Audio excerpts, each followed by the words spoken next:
গল্পের শুরুতে আমরা লিসা নামে একটা মেয়েকে দেখতে পাই যে তার বোন কেটের সাথে মেক্সিকোতে ছুটি কাটাতে এসেছে। লিসার কিছুদিন আগেই তার বয়ফ্রেন্ডের সাথে ব্রেকআপ হয়েছে, কিন্তু সে এখনো কেটকে এই ব্যাপারটা জানায়নি। এরপর লিসা আর কেট সেখানে ঘুরে খুব এনজয় করে। রাতে যখন দুই বোন হোটেলে ঘুমাচ্ছিল, কিন্তু হঠাৎ মাঝ রাতে যখন কেটের ঘুম ভেঙে যায় তখন সে বাইরে লিসাকে কাঁদতে দেখে। কেট জিজ্ঞেস করতেই লিসা জানায় তার বয়ফ্রেন্ড তাকে ছেড়ে চলে গেছে, কারণ সে নাকি লিসার সাথে বোরিং ফিল করছিল। লিসা দুঃখ করে বলে তার বয়ফ্রেন্ড বলতো, আগে আমি যেরকম ফান করতাম এখন নাকি সেরকম করি না। তারপর লিসা এটাও বলে যে তার এই ট্রিপে আসার আসল কারণই হলো আগের মতো সব কিছু এনজয় করে আবার নিজেকে খুশি করা। এটা শুনে কেট লিসার মন ভালো করার জন্য তাকে একটা পার্টিতে নিয়ে যায়। সেখানে তারা দুজন ডান্স করতে করতে দুটো লোকাল ছেলের সাথে আলাপ করে। দ্রুতই তাদের সাথে দারুণ বন্ধুত্ব হয়ে যায় আর সবাই মিলে অনেক মজা করে। এরপর সেই দুই বন্ধু কেট আর লিসাকে পরদিন শার্ক দেখার জন্য ডাইভিং কেজে নামার প্রস্তাব দেয়। তারা বলে,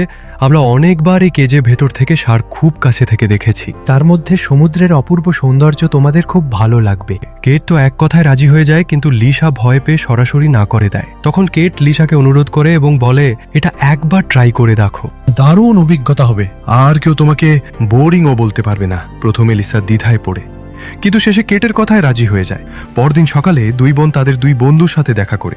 বন্ধুরা তাদের ক্যাপ্টেনের সাথে দেখা করায়। ক্যাপ্টেন তাদের চারজনকে একটা ছোট বোটে নিয়ে সমুদ্রের মাঝখানে একটা বড় পুরনো বোটের কাছে নিয়ে যায়। সেই বোটে একটা মস্যে পড়া শার্ক কেজ রাখা ছিল। এই কেজের ভেতর দুই বোন যাবে, তারপর তাদের 5 মিটার জলের নিচে নামানো হবে, যেখানে তার কাছ থেকে শার্ক দেখতে পাবে। বোটে ক্যাপ্টেনের সাথে আরেকজন সহকারী ছিল। ক্যাপ্টেনের সহকারী জলে কিছু মরা মাছ ফেলে দেয়। কিছুক্ষণ পরই বড় বড় ভয়ঙ্কর শার্ক সেই মাছ খেতে চলে আসে। লিসা এত বড় শার্ক দেখে ভয় পেয়ে যায় এবং শার্ককে কাছে থেকে দেখতে চায় না। কিন্তু কেট লিসাকে সাহস দিয়ে বলে, আমরা একসাথে অনেক মজা করব আর ছবি তুলব।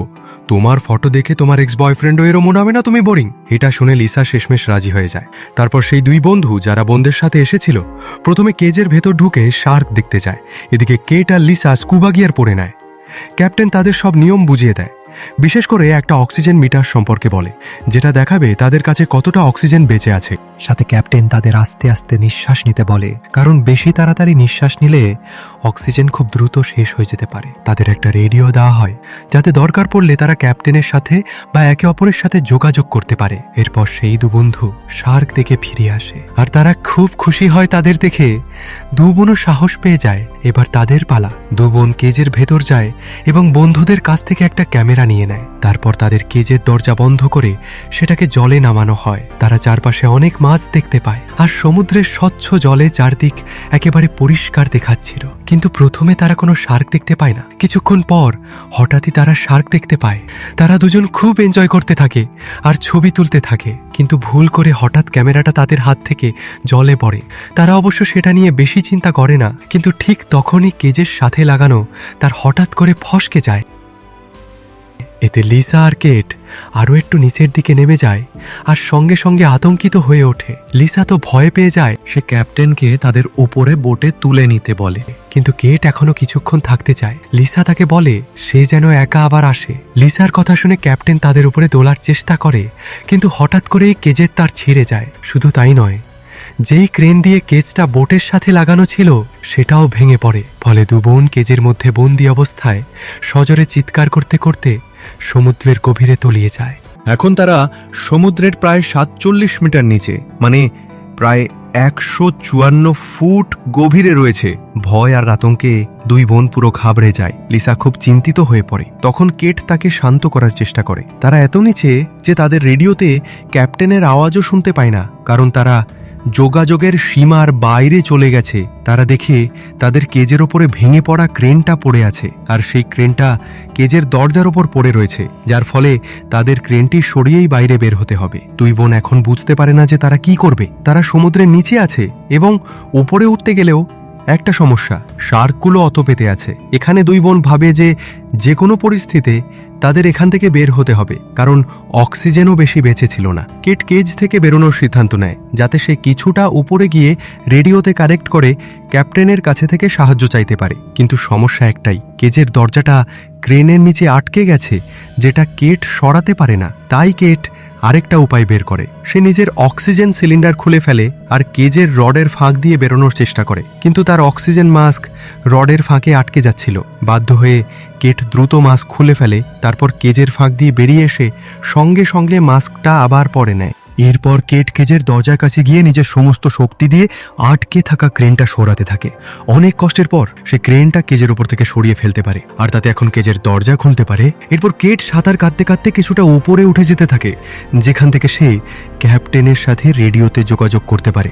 কেট ক্যাপ্টেনকে জানায় যে তারা সমুদ্রের 47 মিটার গভীরে আটকে আছে, আর সে এখন সমুদ্রের উপরে আছে এবং তারা দুই বোন সুরক্ষিত আছে। ক্যাপ্টেন কেটকে জানায় যে সে তার এক সহকারীকে নতুন একটা তার কেবল নিয়ে নিচে পাঠাবে, যাতে তারা কেসটাকে আবার উপরে তুলতে পারে। তবে সে কেটকে সাবধান করে দেয় যে শার্কের ভয় আছে, তাই কেজের ভেতরেই থাকতে হবে। ক্যাপ্টেনের কাছ থেকে সাহায্যের খবর পেয়ে কেট একটু স্বস্তি পায় এবং সে আবার কেজের ভেতরে ফিরে যায়। কেট লিসাকে জানায় যে ক্যাপ্টেন বলেছে কম অক্সিজেন ব্যবহার করতে হবে, আর তার লোক আসছে তাদের সাহায্য করতে। এটা শুনে লিসা কিছুটা খুশি হয়। দু বোন কেজের ভেতরে আটকে থাকলেও নিজেদের স্বাভাবিক রাখার জন্য কথা বলতে থাকে। ঠিক তখনই তারা দূরে কোথাও একটা টর্চের আলো দেখতে পায়। তারা ভাবে এটা নিশ্চয়ই ক্যাপ্টেনের লোক যে তাদের উদ্ধার করতে এসেছে, কিন্তু কেটের অক্সিজেন প্রায় শেষ হয়ে আসছিল। তাই লিসা সিদ্ধান্ত নেয় সে নিজেই বাইরে গিয়ে লোকটাকে কেজের কাছে নিয়ে আসবে।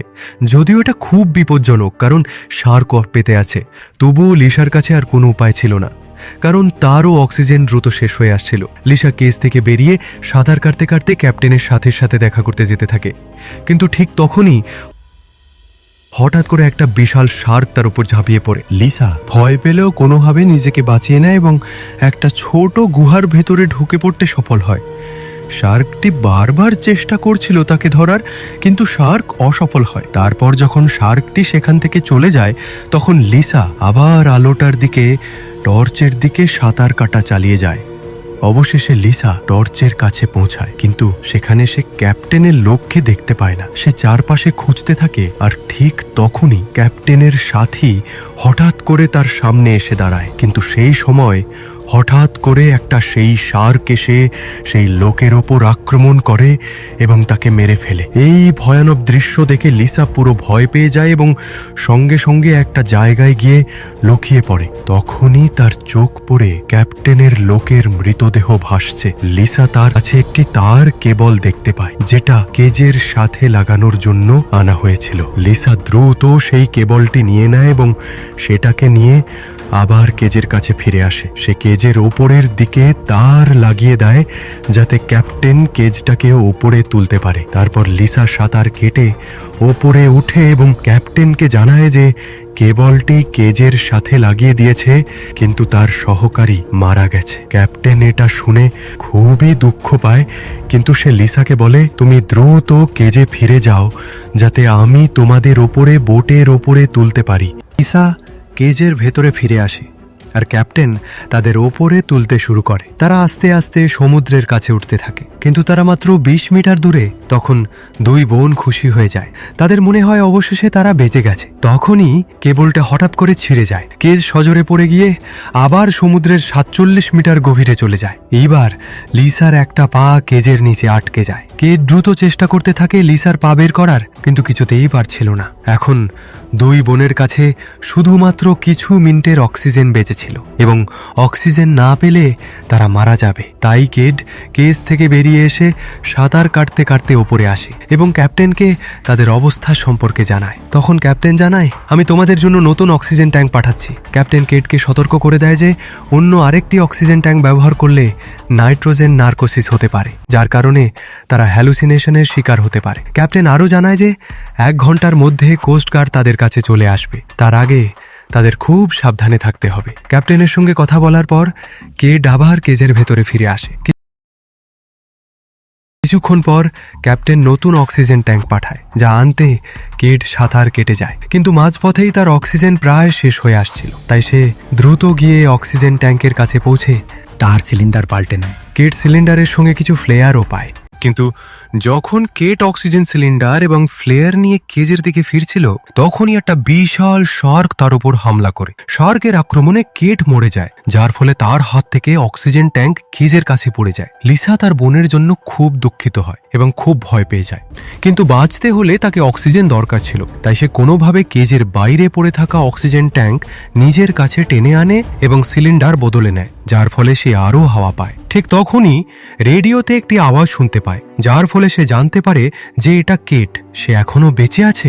এটা শুনে লিসা খুব খুশি হয়, কিন্তু কেট মারাত্মক আহত ছিল, তাই লিসা দ্রুত যেমন তেমন করে নিজের আটকে থাকা পা ছাড়িয়ে নেয় এবং তারপর কেজের দরজা খুলে কেজের বাইরে আসে এবং সাঁতার কেটে কেটের কাছে যায়। কেটের পায়ে গভীর আঘাত ছিল, প্রচুর রক্তক্ষরণ হচ্ছিল। লিসা তাকে টেনে নিয়ে ওপরে উঠতে থাকে। সে ক্যাপ্টেনকে রেডিওতে জানায় যে তারা ওপরে উঠছে। ক্যাপ্টেন তাকে এমন করতে নিষেধ করে, কিন্তু লিসা তাকে বলে কেটের অবস্থা খুব খারাপ এবং তাকে দ্রুত হাসপাতাল নিয়ে যেতে হবে। এই কথা শুনে ক্যাপ্টেন রাজি হয়, কিন্তু বেশি দ্রুত না, বরং আস্তে আস্তে উপরে আসতে বলে। যদি তারা খুব দ্রুত উপরে ওঠে তাহলে অক্সিজেনের বুদবুদ তাদের মস্তিষ্কে চলে যেতে পারে, যা তাদের মেরে ফেলতে পারে। ক্যাপ্টেন নির্দেশ দেয় মাঝপথে 5 মিনিটের জন্য থামতে হবে, যাতে শরীরের নাইট্রোজেন বের হতে পারে। এরপরে দুই বোন সামনে এগোতে থাকে। লিসা শার্ক তাড়ানোর জন্য ফ্লেয়ার ব্যবহার করে, যা কিছুটা কাজ করে, কিন্তু যখন তারা মাঝপথে আসে তখন তাদের 5 মিনিটের জন্য অপেক্ষা করতে হয়।